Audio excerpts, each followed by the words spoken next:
Olá, meu nome é Hugo Pereira, sou aluno de Iniciação Científica do Departamento de Física Nuclear e hoje vou apresentar meu trabalho intitulado Certificação da Qualidade de Dados Adquiridos no LANF. Esse projeto foi realizado em conjunto com o grupo Smart Analysis, sob a supervisão do professor Thiago Fiorini e em colaboração com os colegas Thiago Badaró e Emanuel Lima. O nosso objeto de estudos aqui é o LANF, o Laboratório de Análise de Materiais com Feixes Iônicos. Ele é uma peça-chave aqui porque realiza análises com diversas técnicas, entre elas o PIX e o RBS. E a rastreabilidade das fontes de incerteza para essas técnicas é fundamental. Por exemplo, o RBS, que pretende esse nível de acurácia próximo de 1%, as fontes de incerteza devem ser rastreadas. Nesse trabalho, mostramos o desenvolvimento de uma metodologia que inclui procedimentos para certificar a qualidade dos dados. E isso tem se tornado cada vez mais relevante, pois as revistas e periódicos científicos têm solicitado aos seus autores que publiquem os dados e os códigos utilizados nos seus experimentos, para que assim sejam feitas checagens e reanálise desses procedimentos e dados, né? Essa metodologia ela entra dentro de um contexto de atualização da arquitetura de aquisição de dados do LANF.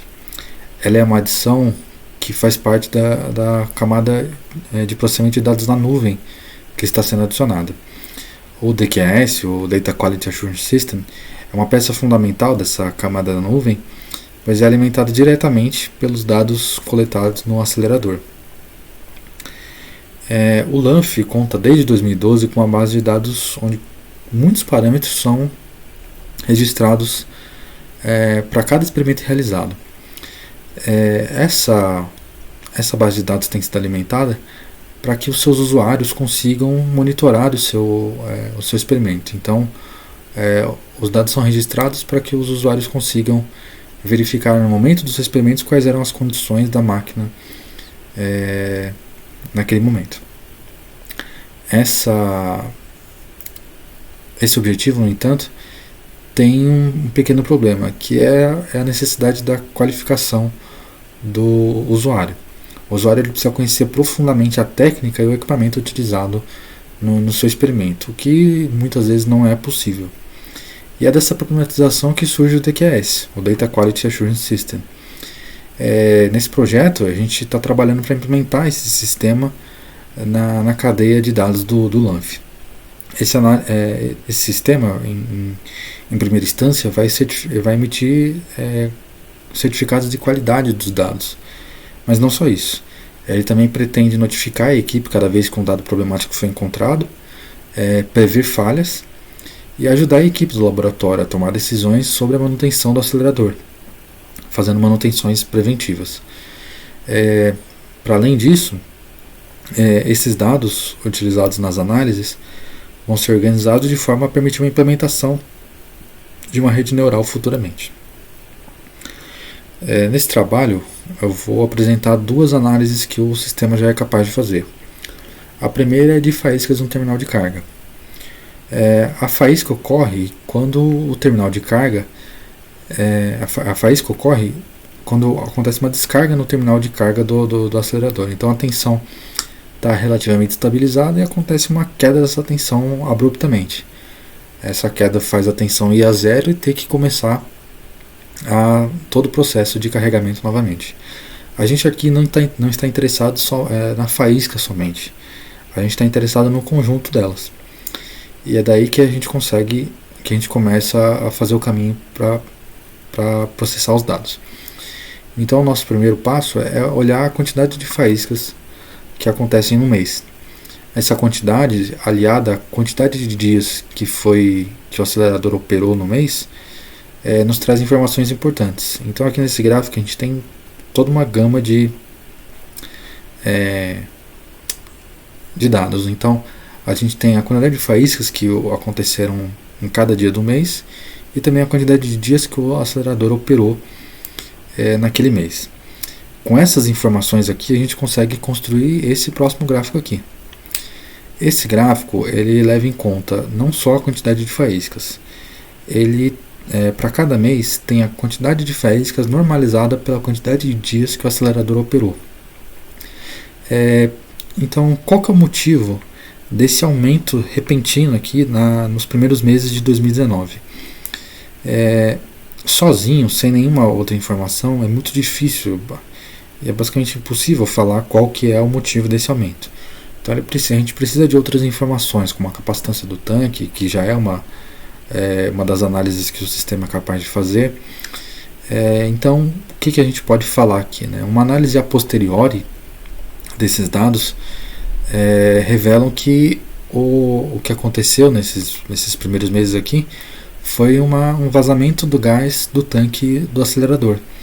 O SF6 vazou, então o tanque começou a faiscar com muito mais frequência do que é costumeiro costumeiro com que a gente consegue ver da base de dados. Uma outra análise que a gente é capaz de fazer também é relacionada às correntes de alta e baixa energia do acelerador. Aqui nesse gráfico a gente vê duas informações. A primeira é em vermelho e a segunda em cinza. A primeira em vermelho primeiramente, isso aqui que está representando é a razão dessas correntes. Então essas correntes têm valores muito próximos, dentro de uma incerteza lá eles são basicamente o mesmo, e essa razão tem que dar próximo de 1. Quando acontece um desvio, quando acontece um favorecimento de uma corrente em relação a outra, essa razão começa a dar valores diferentes de 1. E é isso que a gente está interessado, olhar esse desvio. Então aqui nesse gráfico a gente tem representado primeiramente um mês em vermelho e em cinza o mês seguinte ao mês em vermelho. E o que a gente está interessado aqui não é somente em um desses gráficos, mas a gente está interessado em mais de um, quando a gente olha o histórico do acelerador. Então o que a gente está procurando é um desvio para a esquerda ou para a direita dessa tendência. E aí essa tendência revela para a gente qual corrente está sendo favorecida. A corrente de baixa energia ou a corrente de alta energia.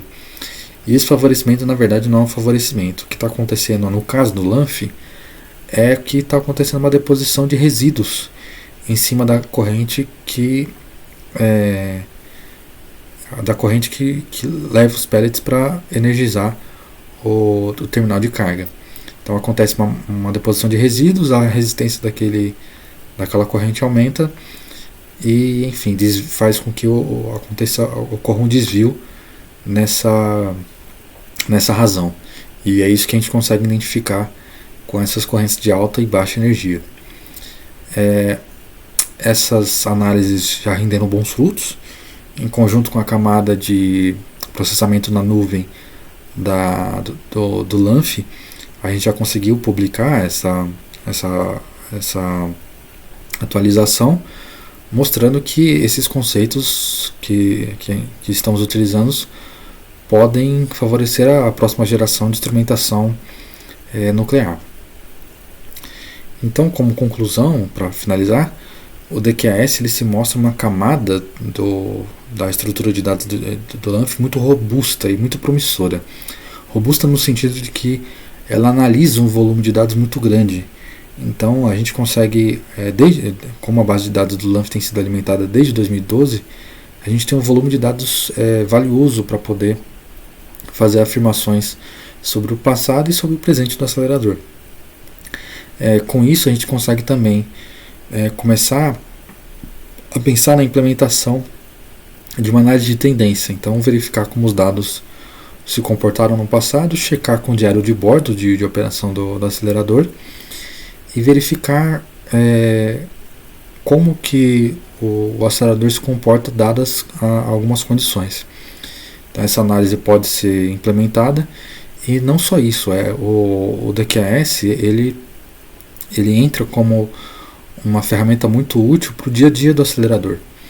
Então, gerando relatórios sobre o estado passado do acelerador e o estado presente do acelerador, é possível fazer uma comparação e verificar quais parâmetros estão se alterando, por que estão se alterando, procurar fontes de falhas no acelerador para prevenir essas falhas, evitar que essas falhas aconteçam e dando uma vazão maior aos experimentos realizados no laboratório.